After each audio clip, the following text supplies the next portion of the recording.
Omnimovie uses full-size VHS tapes, plays Hollywood movies, or your own.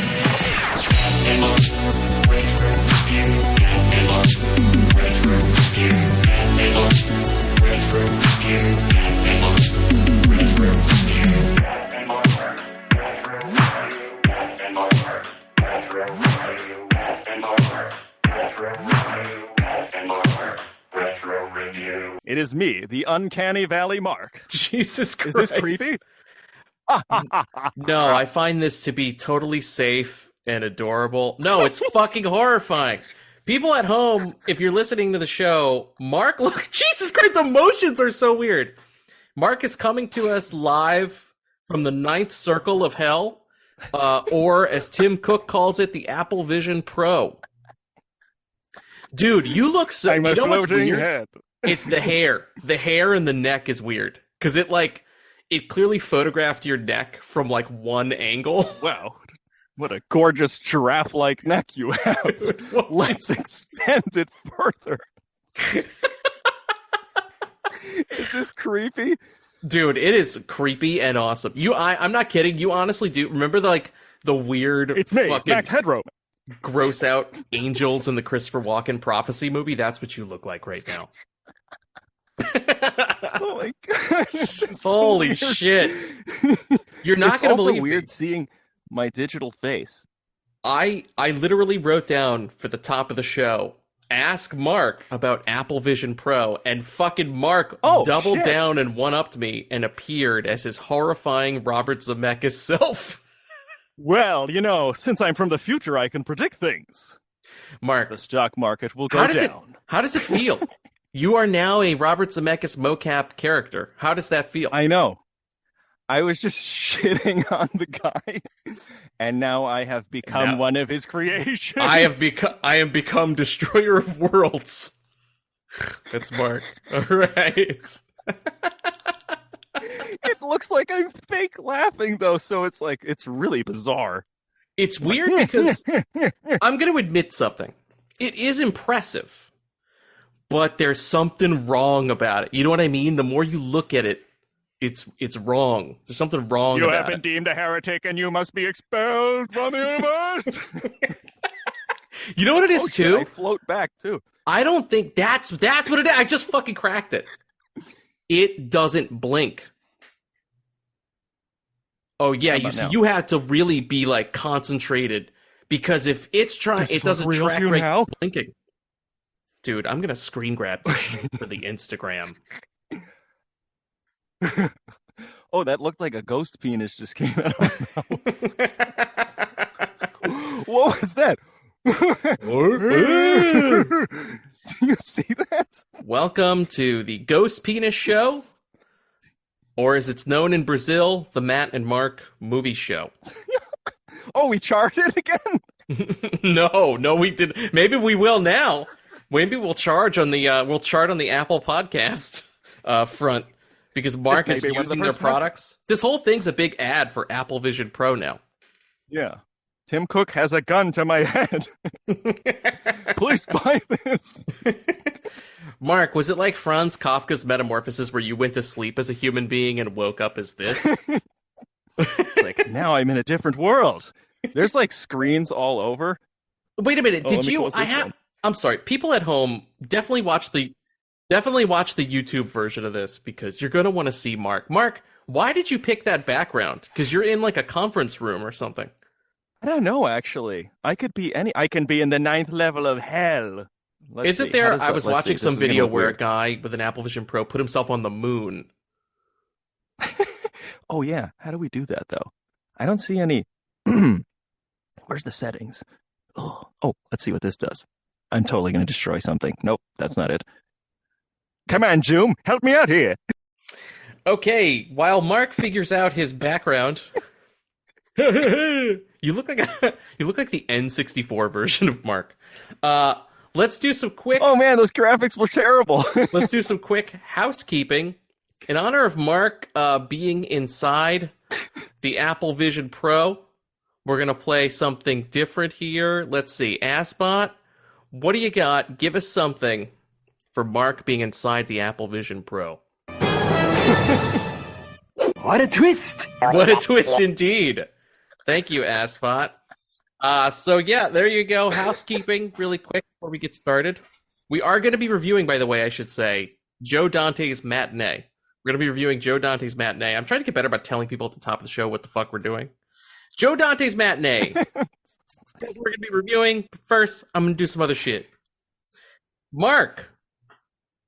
We got to tell the people. Mark, this is not, by the way, what we meant when we said Mark is going away for a little while. It's not that he went up into the Appleverse. I have uploaded my consciousness into a machine. Mark Black mirrored himself. We have no way of getting him back. Mark's going to be headed out for a little while on a trip to Tim Cook's virtual heaven. But we're going to have some guest stars lined up, so do stay tuned with us for this month. While Mark, your floating hands are so weird. Dude, that's it. This whole episode is just going to be me saying what you look like. You look like a Tekken character. So do stay tuned. We're going to have some fun guests. We'll be around. I am also going to be taking a mini vacation. I'm not going to Apple Vision Land. I'm going to Las Vegas. I'm going to Las Vegas in like a couple weeks. I will probably share some fun photos and whatever, but I'll let you guys know when that happens. I won't be gone long. I'll also be there in my head. Mark, dude, will I sit down at like a fucking fancy virtual reality slot machine and you'll appear like, hey, Matt, like, because you were in the neighborhood? I'm on the heads. It's the rolling heads. I'm going to find the nearest Tekken slot machine and find you there. Hey, we have a Patreon. Patreon.com/The Matt and Mark Movie Show. We just recorded a commentary for the Ron Howard movie Willow. And the only way... was so much fun. Oh my God, it was so fun, wasn't it?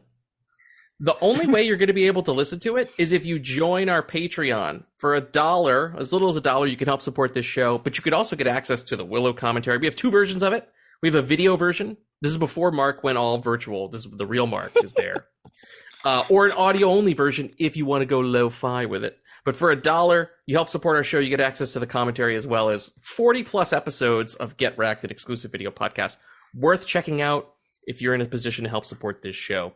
Voicemail, 707-948-6707. Leave us a message whenever you want. Check us out on all the socials, Instagram, TikTok, YouTube, all that, at the Matt and Mark Movie Show. We're not hard to find. And I haven't done this in a while. Fucking leave us reviews. Can we get a review? Let's get a new review going. 2024, it's a new year.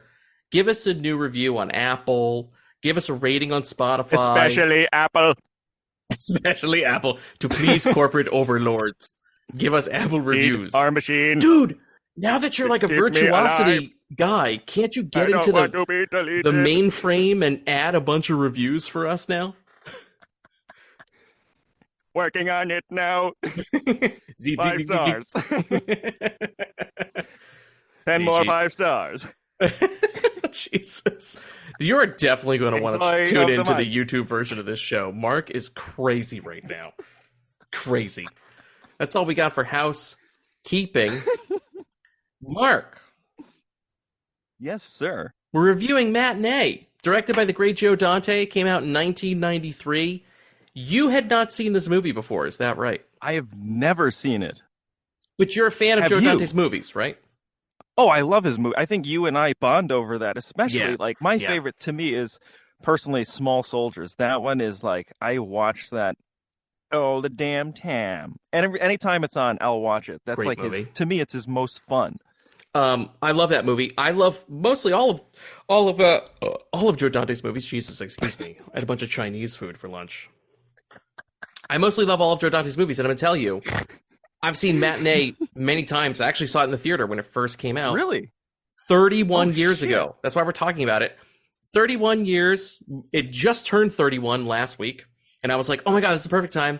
I love this movie. Mark's never seen it.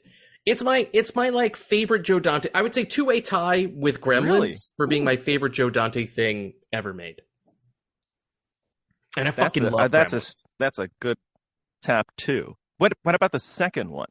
Oh, no, I include Gremlins and Gremlins 2, the new batch, in that Gremlins. That's like, I'm cheating and putting both movies there. Across. I love them both. So I would put Gremlins, Gremlins 2, the new batch, and Matinee all in one, man. Because I love them all. Love them. That's Mark, a double recommend from Matt. That's a double mark. Jesus, your face is so weird. It's just, I'm never going to get used to it. I know, me neither. It's like I look so much better in VR. It's like then I'm gonna take this off. I'm like, oh man, I'm a potato troll. If there was like a virtual reality propaganda poster for like a Chinese leader, it would be you. No. You need like a red CCP. Dude, 2 red banners going. Yeah, like all hail, great leader Mark. Mark is Mark is benevolent. Hey, we're trying to chart in China, okay? Chinese audiences, everybody.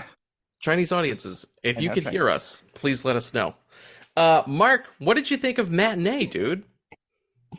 I loved it. You know what it reminded me a lot of, for some reason, Last Action Hero. I love those movies that take place in a theater, where that's like the centerpiece. And I didn't know anything about this movie, so especially the beginning, it kind of felt like a Frank Darabont movie. You know how he loves that, like the majestic small town Americana stuff. Yeah. So it had that feel to the beginning, and then it turned into this like crazy effects movie that like blew my mind literally. And I won't spoil it because that's the end, but that part like leveled me. I was like, oh shit. I don't know if these expressions look real enough, but I was shocked. Yes. The ones and zeros have aligned to show me that you did indeed feel shocked during that scene. It's funny that Mark... I have shock. It's funny that you chose this week to appear in this gimmick, this Apple gimmick, because this is a movie that's kind of all about gimmicks, right? It's all about one of the first theatrical gimmicks ever, which in the movie is called Rumble Rama, but we know it in the modern day as like D-Box or D-Box is so weird. D-Box, 4DX. That's right? what I look like, a D-Box. What a complete D-Box. I was trying to think after this movie, I was like, I rewatched it yesterday and I was like, what are the crazy formats that we've known in movies, right? Like Once Upon a Time, there really was Smell-O-Vision, right? Or Odorama. And the electric shock too, right? That was real because the guy... That wasn't a real thing, yeah. Yeah, John Goodman is playing this movie producer named Lawrence Woolsey, who is basically William Castle. That's who he's based on. They kind of do a fun thing with... cooler name, by the way. Yeah, they do a fun thing with Hitchcock, where they mistake him for Hitchcock. It's like a funny gag. And they even do a thing where they like mock that open of Alfred Hitchcock Presents, where he's in the shadow, and that's when you first see him. But he's William Castle. Hello? Oh no, we've lost Mark. He's trapped now in the land of no sound. So you're going to have to get used to my voice only. Sorry, ladies and gentlemen. Oh man, this is I'm like a deer in headlights right now. Okay. So he is based on a real guy, William Castle, who was the producer of movies like 13 Ghosts. I think he did another movie called Hell House. What else did he do? House on Haunted Hill. That's the one he did. House on Haunted Hill, 13 Frightened Girls, This Old Dark House. Anyway, William Castle is known for this like gimmick movie making. Basically where he's like buzzing seats. It's the first 4DX. This happened in the 50s and the 60s, right? Where like smoke and sound effects and shit would happen while you were watching the movie. And I do think he did have some kind of... Jesus Christ. Mark is gone.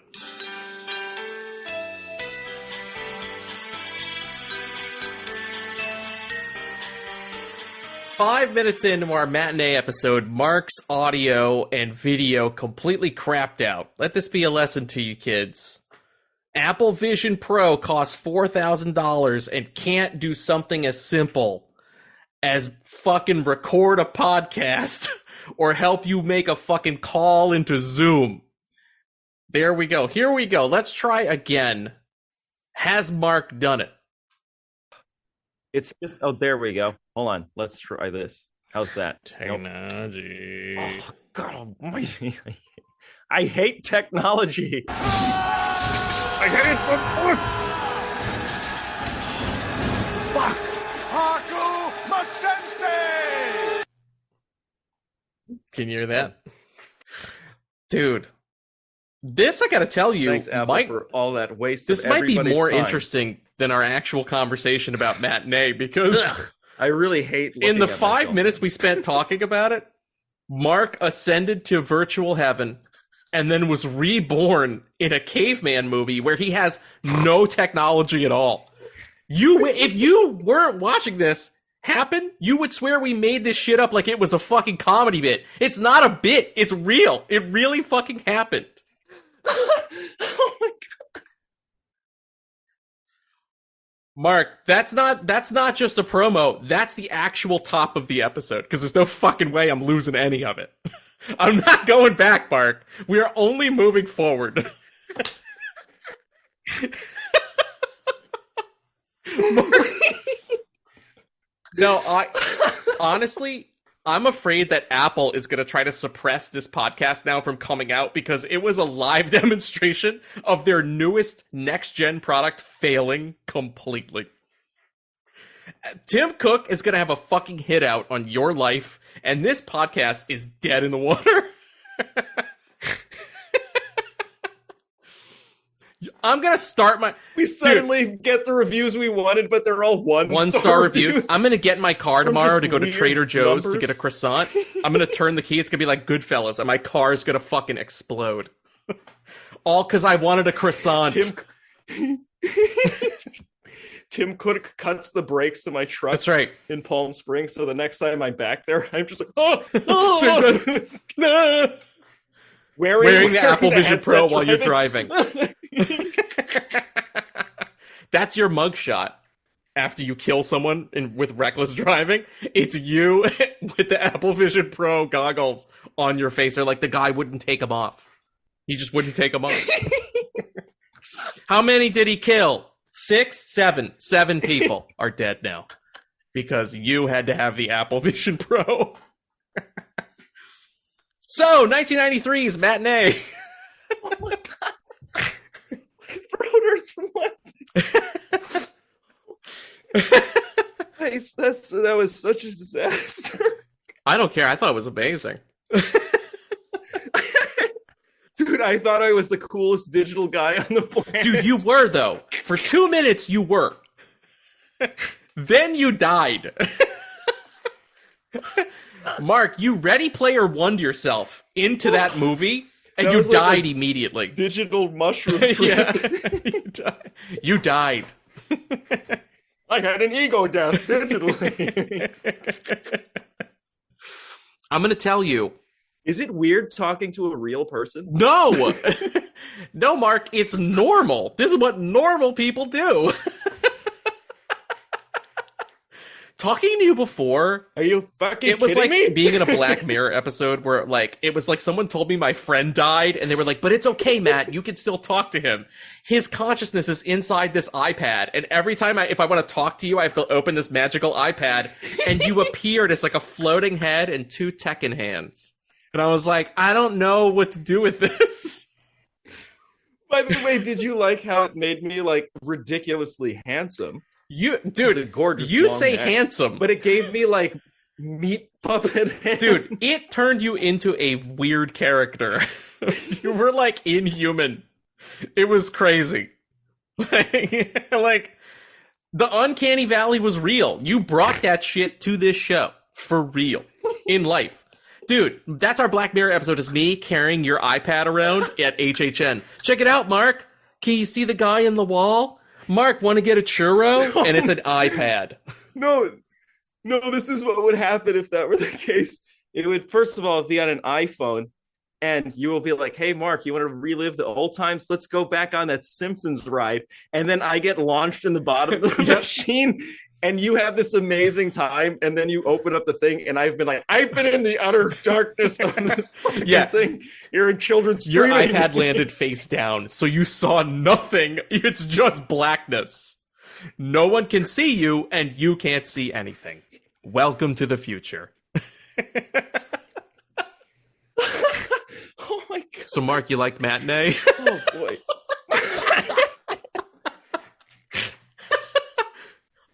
I don't even remember where we were before. I think I was talking about other film forms. It doesn't matter.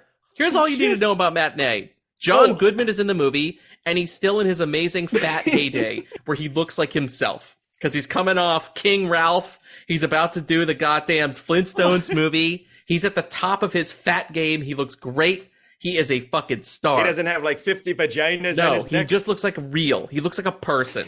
John Goodman is one of those people that looks better John fat. Goodman. He's better. I appreciate him more as a fat guy. What do you think? He's a rotund man. He's a rotund man. I like rotund Agreed. John Goodman. Agreed. I think skinny John Goodman looks Don't weird. body shame him. He looks great fat. Now, you know what's going to happen. John Goodman will get an Apple Vision Pro, and it will try to recreate him as a fat guy. So then you get fit fat John Goodman, and he doesn't look right in either format. But he looks good here in 1993.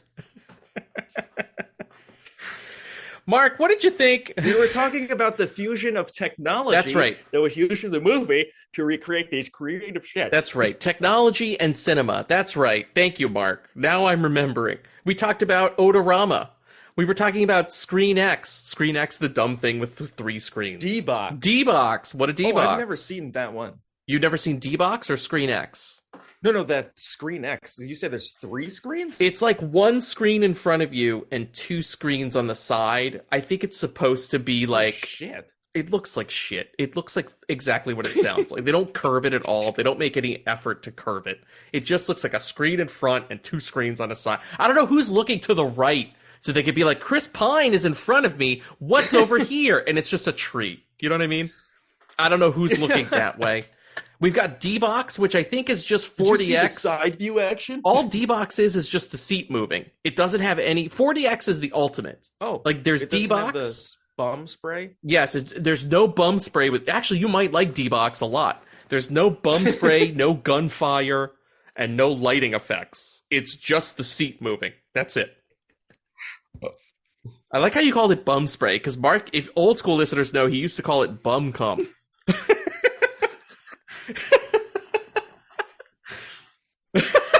You cleaned it up and thought I forgot. I know it's called bum cum.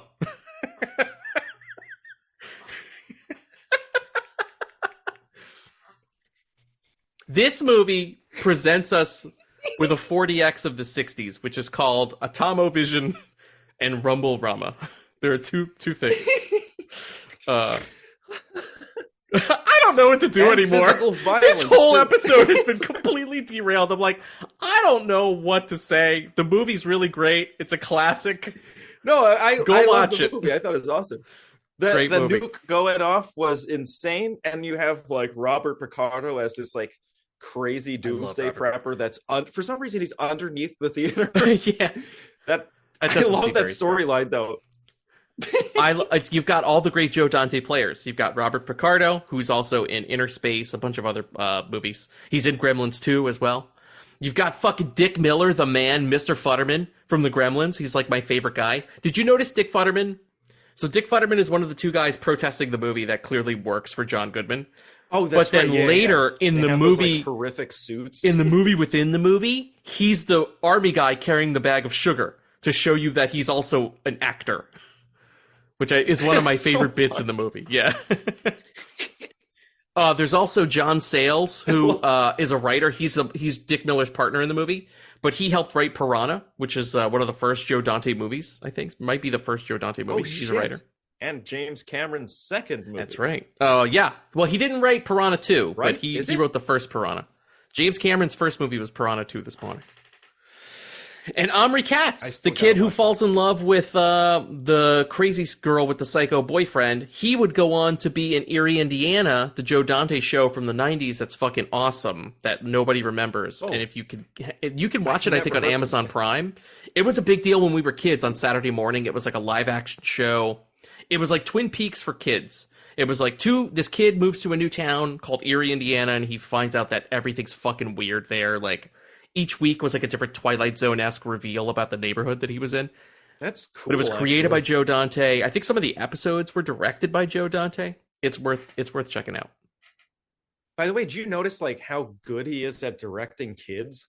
Yes, like, all the kids are so real. He gets in this movie are insanely good. Yes. Like everything's so believable. Even like the build up to him holding his hand out to get the other kid off. It's like is great. I don't know. It's like very epic for. I didn't think it was going to be that big. It felt larger than life, especially when you had that earthquake and the theater kind of drops. The best part too is like everyone's screaming and knocking things over, and they run out, and it's like nothing. Yep, it's just like broad such a daylight. Cool... it actually fooled me because I thought that he was actually going for the like, because just the way that it cuts into the movie within the movie, it's like you see that like bug in that insectoid claw coming toward her, and then that flash of white. Yes, and it's just like, oh shit! I thought they got nuked. So it worked on you. The trick worked on you. That's awesome. Because it didn't start off with like, it started off like almost like Oppenheimer must have stole it from Joe Dante, that bastard. So if you looked, it starts off with that like flash of white light, then like just the close-ups of the people's faces, and then you get like that shock wave, and then it reveals the hole in the screen. And I was like, oh shit, maybe I was like, is this just like old school kind of low budget graphics and this place actually got nuked?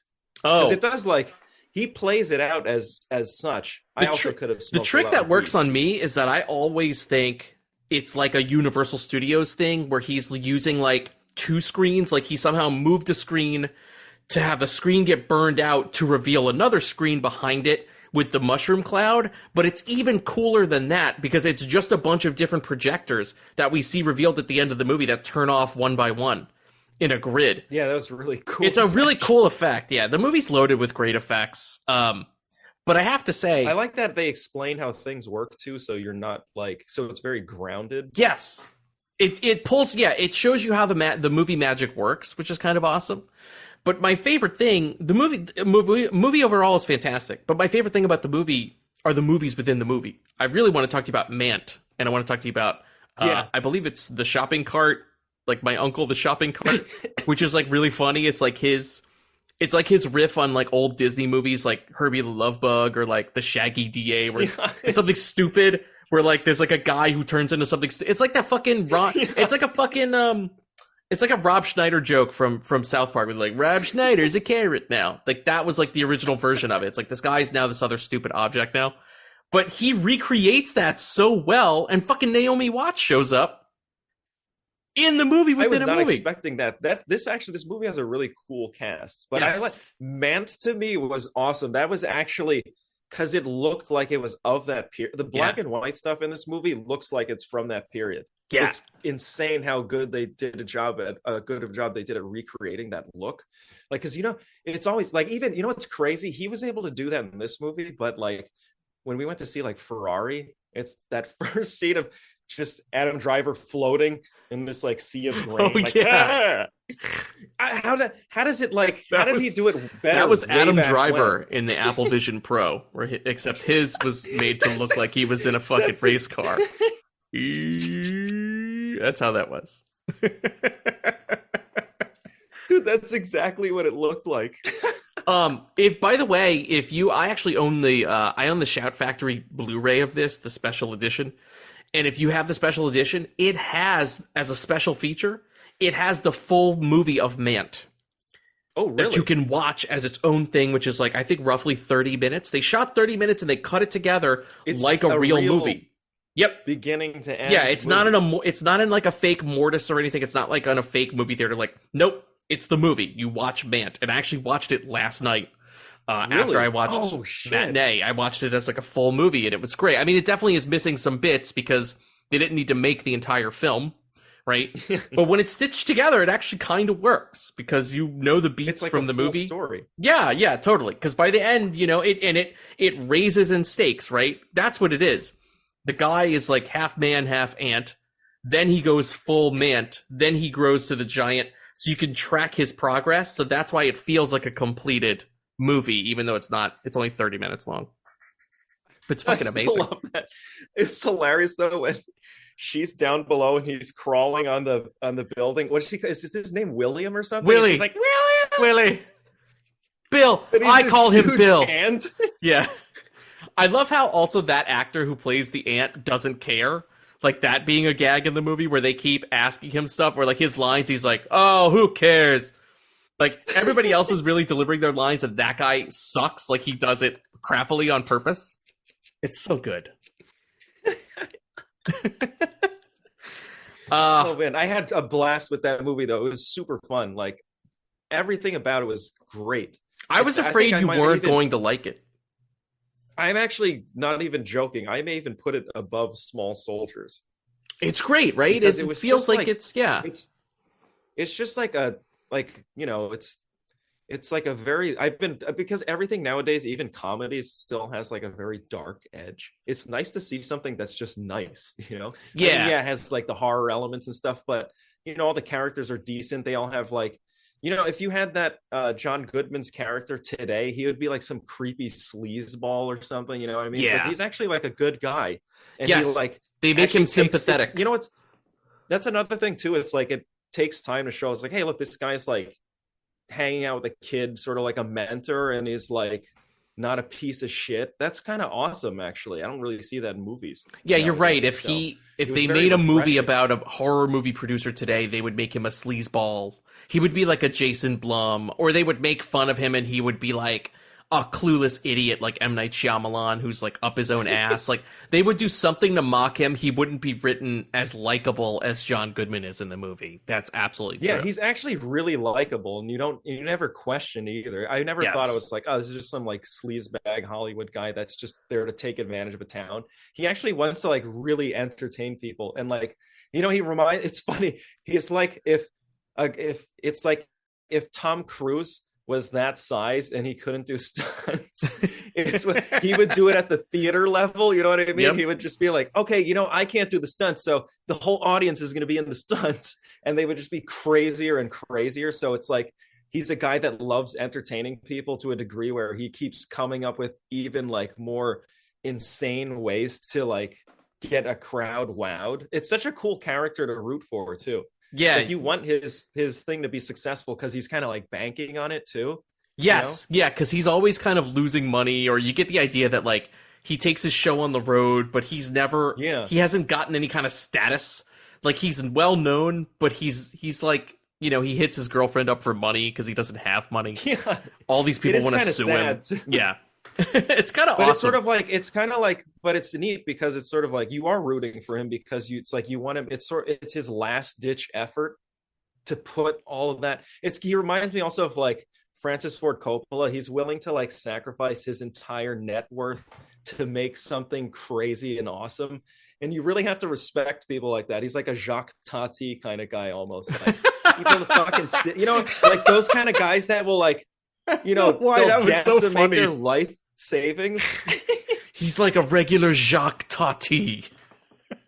No, but think about it. He like bankrupted himself making this city to make a movie, which his ultimate goal is to entertain other people. Yes. It's like to sacrifice all that for like, Yeah. that's pretty. It's kind of like the awesome old thing school circus to spirit. aspire to. He's doing it to put on a show to get enough money to get to the next town to put on the show. Yeah. That's all he does. He lives town to town. They're like the new circus people almost. Well, what's his name? What was that name? Bud Boddicker. Are you familiar with that guy? He was like a old Western director. No. Here's where I can have some nerd stuff. But he was like, they were considered like C-list. This is my only hurrah. Thanks, Metrograph. But he did like C-list movies, they were considered. And they were just like these really short Westerns. They're like maybe some of them were like 60 to 70 minutes long. But there is like simple stories, really cool characters. Like 7 Men from Now is an awesome movie. It's about a guy whose wife gets killed in a bank robbery. So he kills all the 7 of the guys, stuff like that. But apparently these movies were like, he couldn't really get traction. So he would just take them on a road show to show them in small towns. And he got his success that way, just by like bringing reels to theaters in small towns and playing it for people, which is really cool. That's actually kind of awesome. But he only made in- exclusively Westerns, you're Yeah. saying? Yeah, for the most part. Yeah, I forgot the name of the actor too. He's supposedly his lead actor that he always used was like a extremely nice guy too. Oh, no It's like shit. people you want to succeed. But apparently over in France, he's considered like a premier director and they respect his work. So He's like a it's good regular stuff. Jacques Tati. Yeah. I like how you threw that name out. I like hope it we was chart in fucking France nothing. as they fing manure on the police. Jacques Tati. Wasn't Jacques Tati's movies like Playtime? All his stuff, he's like Mr. Bean. Mon Uncle. Mon Uncle, right? It's all stuff that's like he doesn't talk at all. It's all like visual sight Yeah. gag based. That stuff is kind of cool. By the way, One of my favorite sight gags in a movie ever is like that guy is walking through. Well, I forget his name, some French name, whatever. Who cares? He's walking through this convention center for like it's like home goods and stuff, and this guy's introducing like the quiet door. So if you slam the door, you won't hear it.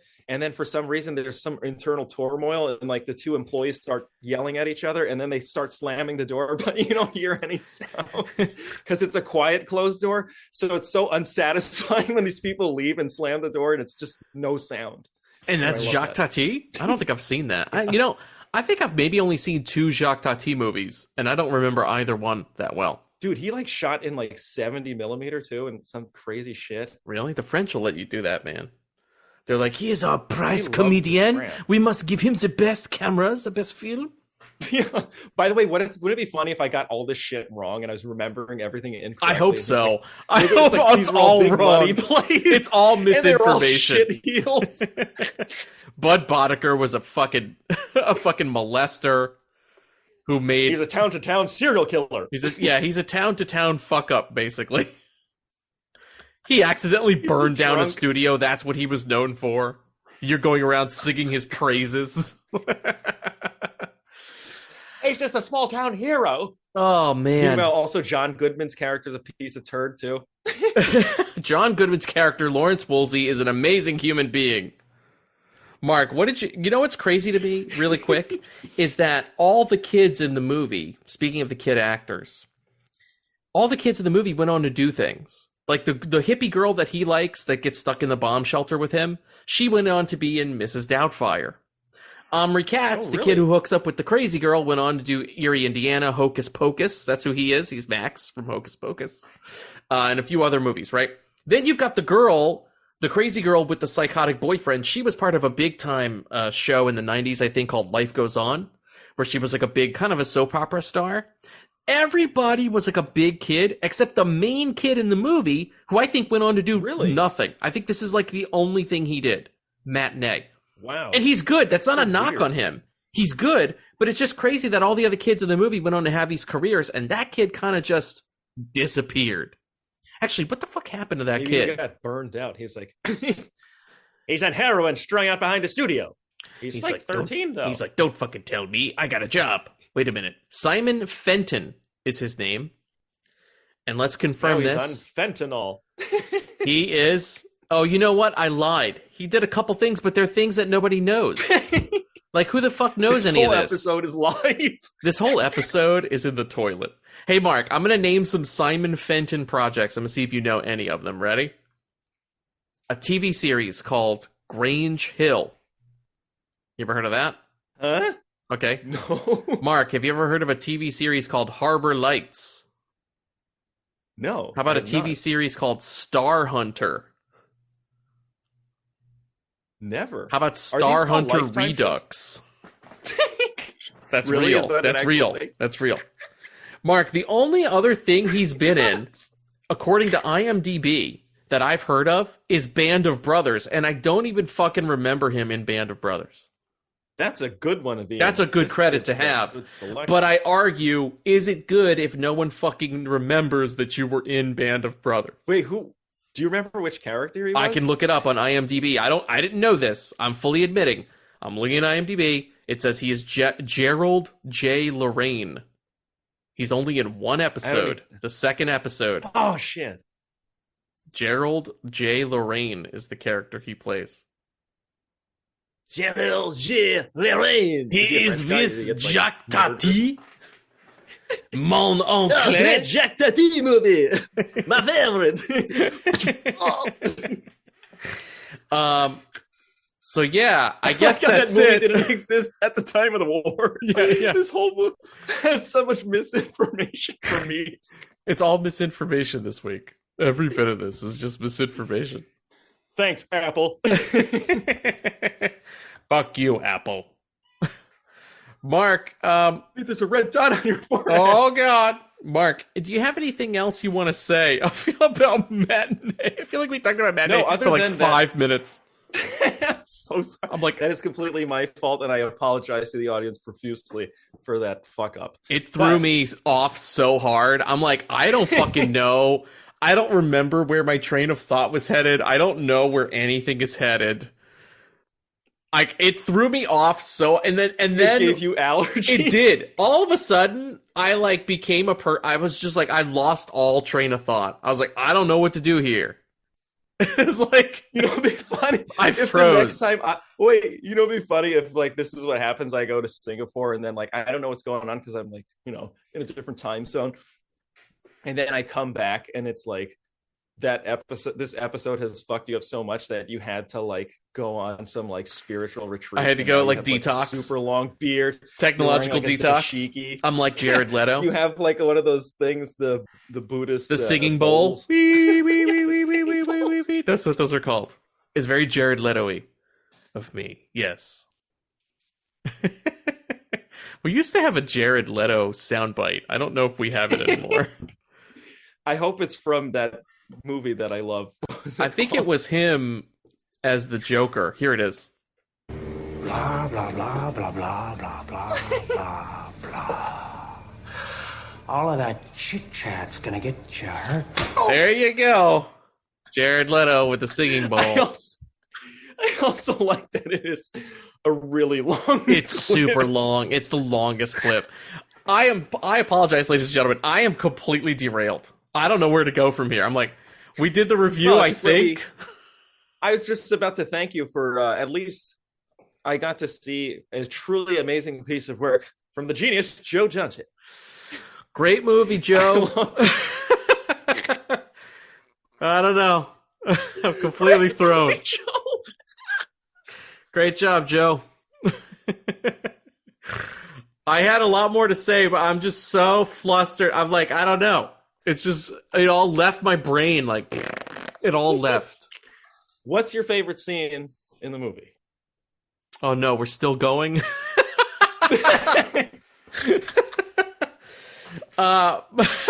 It's so awkward now. My favorite bit in the movie is Mant. It's all of Mant. Mant is my favorite thing in the movie. I mean, I'm not trying to say I love Mant more than Matinee, but Mant is the thing that I always love. That I like every time there's a Mant scene, I get super excited. I rewatch the scenes, and then clearly last night I went back and I wound up rewatching the whole thing on the disc because I was like, I have to fucking watch this. And it was so I do good. love how peppered in it is too. It's like It's not just like a brief. Like most of the time, you would just see like a flash of one scene, and the rest of the movie would just be like audience reactions. Yes. So this one actually, it's peppered in. It's part of the story. It's part of the movie. It's part of the story because it builds in insanity as the real world events in the Matinee build. It's so well made. But it's one of the best gags ever too, because it worked on me because it's like you're building it up so early on. By the time you get to that, like for me at least, as a first time viewer, I don't know what yours was like, but I'm stupid. So when it got to that point where she was in the hospital, and this is kind of like where everything's, it's like after the climax, you have like, this is the closing scene, and then the doctor turns into that creature, and it's like right at the point of her getting stabbed by this thing, you're waiting for like, oh, okay, there's more movie to come. That's when that nuke goes off, and it's like, yes, I mean, that's a great buildup. I think that was like the coolest sight gag ever, because you're just as shocked as the audience, because it's like it's not even credits roll or anything. It's just right in the middle of a scene. The whole movie, the theater just gets blown out. I love that trick worked on you, like the actual explosion, because like I've seen this movie so many times. I mean, I'm sure it worked on me the first time. I don't remember my first time seeing the movie. I just know I saw it in the theater. I don't remember if it worked on me. I'm sure it did. But that's pretty fucking cool to know that trick within the movie within the movie trick still works. Like that's how effectively made it is. Well, because they mesh together so well. The two storylines are like very much interconnected. So it's great to see it finally meet at the end, because it's like you feel the coolest part about this movie is that like you're watching a movie theater audience while being in the audience too. Yes. It's a weird experience. And also, too, then like to add an extra level of mindfuckery, there are those, to me, they're like super progressive, like, oh, fuck, what a crazy concept, like crazy just conceptual idea, is in the movie within the movie, to have the foresight to have a scene where characters are turning to the screen and going, oh my God, there he is, watch out. Like, to figure out that you have to shoot that, and then the way that you're shooting the audience reacting to the actors doing that, it's like, it starts to hurt my brain. It's like 3 levels of clever. It's like so zany, but it's so controlled. I know that sounds I don't know if any of that made sense, but if you've seen the movie, you will know what I'm talking about. You know what the cool part is too, that we didn't really talk about either, is that also that, by the way, the one thing weird about the movie is that boyfriend. He's too old. Why is he has a car and he's smoking cigarettes? Yes, he's from reform school. He's got the pompadour and he's got a criminal history. And she's like in like 9th grade or something. Totally does not look like she does not. They do not. He looks way. You know how they're supposed to, like, sometimes, like nowadays it's weird. It doesn't seem weird to us because we get like 30-year-olds playing like high schoolers and shit. But in this movie, like, the kids are actually played by kids. And then you have that dude, and he's weird. But anyway, he gets dressed up in this, like, for the audience, he gets dressed up in this suit, and he's hired to, like, kind of like, he's almost like an HHN character. Yes. Where he's there to, like, bully the He looked like the guys at the fucking, you know what I'm talking about? The, like, what was it? Insect guys from the, we went through that fucking outdoor section. Oh, it was the tram tour. Oh, yes. It was the tram tour, and they had the exterminators. He looked like one of those bug guys. Yeah. Yes. There's a little spirit of HHN in this movie, and there's a lot of Universal Studios-esque stuff that theme park fans are going to love about this movie. If you've never seen it, or if you're like, I don't really want to watch it, trust me, you want to see it, because all the gags that you marvel at in the parks, where they combine screen effects and real world sets to trick you, like those simple, he even says it, John Goodman's character even says, he's like, it's a little bit of like magic trickery, like principles of magic tricks, simple old school like movie tricks, like, and they work so fucking well. But it's just that cool level of illusion really works, and it comes through in the movie.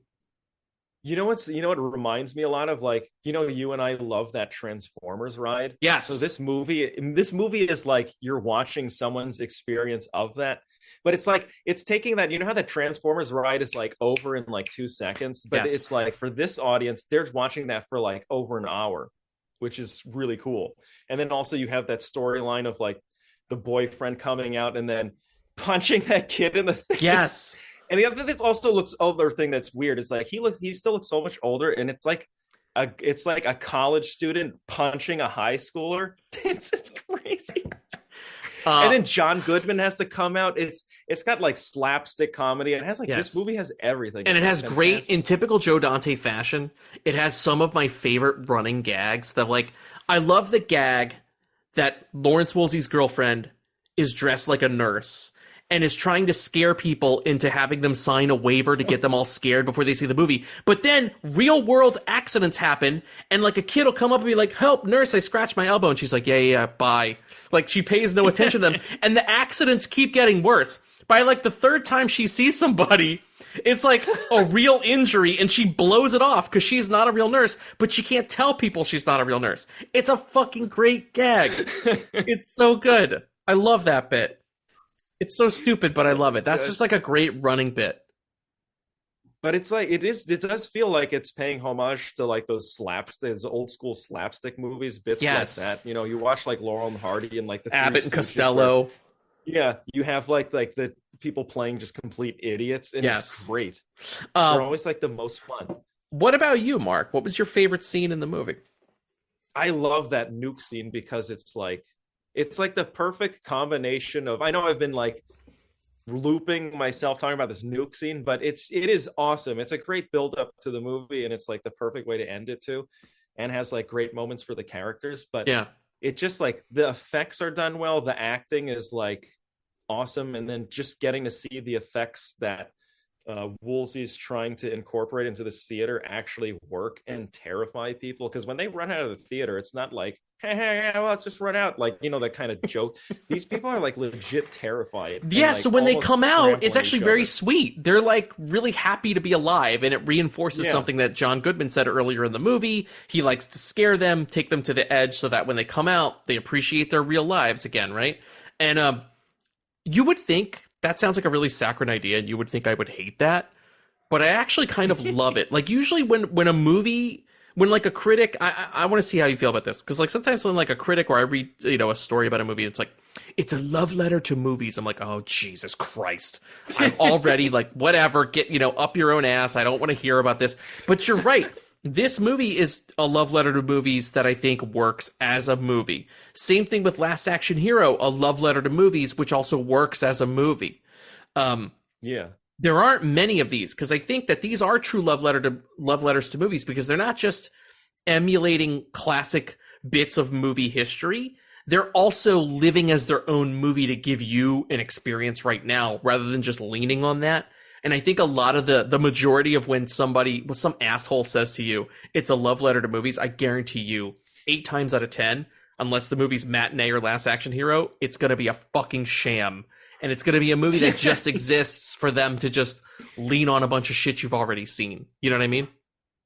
But the good thing about this movie and Last Action Hero, it's really like, this is another lame saying, it's like, the audience is the star of the movie here. And literally, because you're like, it's actually very respectful of audiences because it's not treating them like they're like, we're just people that want to have entertainment and fun. It's not like, oh, look at these piece of shit money bags that are here to buy concessions, Right. It's like these. Right. He's not treating them like cash registers. You're right. Yeah. Oh, that's the other thing too. It's not like he goes to the town and he makes them all. He gives out free passes. I feel like everybody that's at that theater is there for free.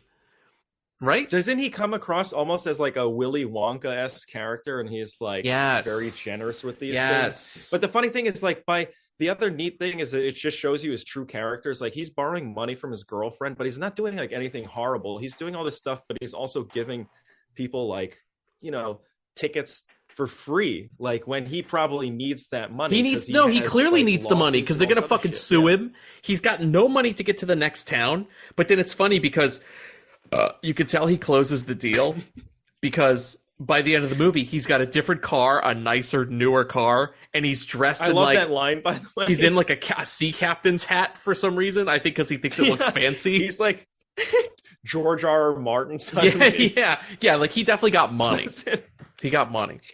By the way, do you love like at that time period, that was like how you delineated who someone who was wealthy is if they could dress like a ship captain? Or like like the fucking height, the apex of style and money and wealth was for you to show up looking like a fucking yacht club ship captain. By the way, I don't know, you actually went to school. I went to church. So at church, what was really popular was like these Dockers boat shoes, and all these kids, none of these kids ever been on a boat. They all had these friggin' boat shoes. Dude, that build up, I thought you were about to be like, I went to church, and the hot thing to show that you had status was if you had your own Noah's Ark, and you had 2 fucking animals of every kind on your own fucking boat with your fucking Docker boat shoes with your 2 goddamn animals, and you went out on your ark. That's where I thought that was headed for some stupid fuck reason. Just Docker's boat shoes. I kind of remember Docker's boat shoes. I think my thing in my day at school was like to show that you had money, right? You had to have a starter jacket. Like now, starter jackets are like worn by drug dealers or people who are clearly trying to look cool and retro. But in the day, not everybody had a starter jacket. If you had a starter jacket, your family had money. And it was, and doubly so if it was a team you actually liked or was the local team, because everybody could have. Expensive, by the way? They were fucking pricey in the day in the 1990s because you could get like everybody had a Charlotte Hornets one, even though nobody lived there. Yeah, that's right. Oh shit, I do the fucking remember that. aqua and purple one, and everybody had a Kansas City Chiefs one. Even though I know the Chiefs are like a big team now, but back in the day they sucked. They even had like the best player in the league, Joe Montana, and they were shit. But like if you lived, so like I lived in New Orleans, and the Saints were terrible at that time. But if you met a kid with a Saints starter jacket, or the best team at that time when we were kids were the Dallas Cowboys. If you met a kid with a Dallas Cowboys starter jacket, that fucking kid had money. And if your friend had a Charlotte Hornets jacket, that kid got that for his birthday and didn't even watch basketball. He was just like a kid who got like a fancy sports jacket. And that's so Well, funny, at the dude. time, those colors, I bet parents were like, "Oh, those are cool colors." It's That's like totally bright, what it was. green and purple. Green, it's like the bright aqua and purple, and they were like, "My kid has definitely got to have this fucking obnoxious jacket on with this cartoon bug on it." Yes, that was the You height also of remember status. there was also those crazy baggy pants that had Jenko. those like weird tiger patterns. No, not Weird- Jenko. They were like Tiger sweatpants patterns? that like What? if you had like. Wait, Do you remember there was like, oh man, what was it? There was this like really fancy football card. They were called like pro something. They were like thicker and whatever. But anyway, they would have like these like football players just like and on their off time, I guess, and they'd wear these like super bright colored. oh, are you talking about sweatpants that Zub? had, Are you like, talking these, about like- Zubaz, dude? Yeah, maybe they Zubaz had like, pants? almost like tribal patterns. And, Yeah, like, dude. really Zubaz pants loud- were like the things that like, like hurt your the they were like what the wrestlers sometimes would wear. You talking about Zubaz, dude? Yes, those. Holy shit. Yes. Yeah, you're talking about Zubaz. Did I just solve wow, something for they're you? so Did I just solve a mystery for They you? were called. Look at how horrible this photo These are is. Zubaz. This was the height of fashion for you. They still make them. I just Mark, remember kids. these are wearing currently that stuff. unavailable. New York Giants Zubaz pants. I've given up talking about Matinee. It's over. We gave you people enough Matinee. I don't know what's going on. Now we're talking about Zubaz It's pants. a great movie. Go watch it. It's a great movie. We both highly If recommend it. these become available, add something so you can get these awesome pants. Mark, too. what Zubaz pants do you... Wait, you're talking about you want like some wild I never had. I patterns. couldn't afford them. Oh, I this was is like a fake Zubaz. Atomics. Yeah. Don't be fooled by my Apple Vision. When I There was you a go. kid. There you go. Oh shit! I That would get pattern those looks in like a fucking heartbeat, roller dude. skate floor. You know what I'm talking about? You go to your It friend's looks like party a at the roller robot. skating rink, Yeah, but it also looks like a robot jizzed on your pants. and this is just red.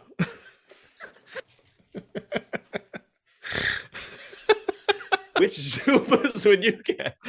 I'm making a note. Buy Zubaz. All right, which one would you get then? I think I want to Are get... you actually making a note to buy Zubas? I'm going to make a note. Buy some Zubaz. Here you go. I will go for... No. Lightning. I want lightning. Yeah, that one's dope. This I isn't a agree. real That one's Zuba, though, definitely Mark. the These most are annoying. atomics. Let's get some real Zubas. Okay, here we go. Men's Let's go to the vintage Zubaz. market. Oh, here you go. Fuck it, Mark. I'll show my love for Return of the Living Dead by getting these fake Zubaz pants Holy that have shit. Return of the Living Dead prints on them so I can rock with Dude. Tarman. No, if you wore that to HHN, you thought your shirt, Matt's shirts do so well at HHN. Matt kills it with the shirts. It's crazy That is how many people come. It's almost like you're a celebrity. But it's every single time Matt always gets like tons of comments. If you got those pants, man, you would be the ultimate HHN fan. Well, the good news is they have my size that will fit my fat ass. So maybe people of HHN, you might see me in these Return of the Living Dead Zubaz pants.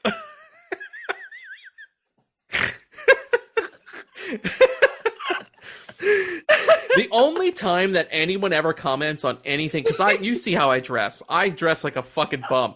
The only time anybody cares about what I'm wearing is when I'm at HHN. Then all of a sudden, I'm a style icon. The only time I've seen you in a button-up shirt. It's the only event that I get dressed up for. Okay? That's a true story. I didn't even get dressed up for my wedding.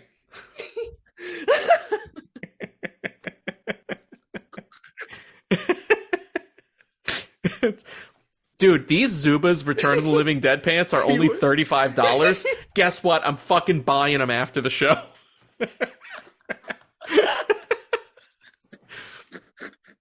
Boom. HHN 2024. I'll see you guys there with my Zubaz.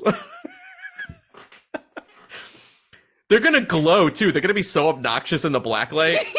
The monsters they're gonna go to scare me, and they're gonna stop and be like, what is this? It burns. Yeah, it burns my eyes. It hurts my ass. Meanwhile, I'm carrying Mark around on his Black Mirror iPad so he can also experience the event. Look, Mark, it's like you're really here. face down under a Yeah, you're face down.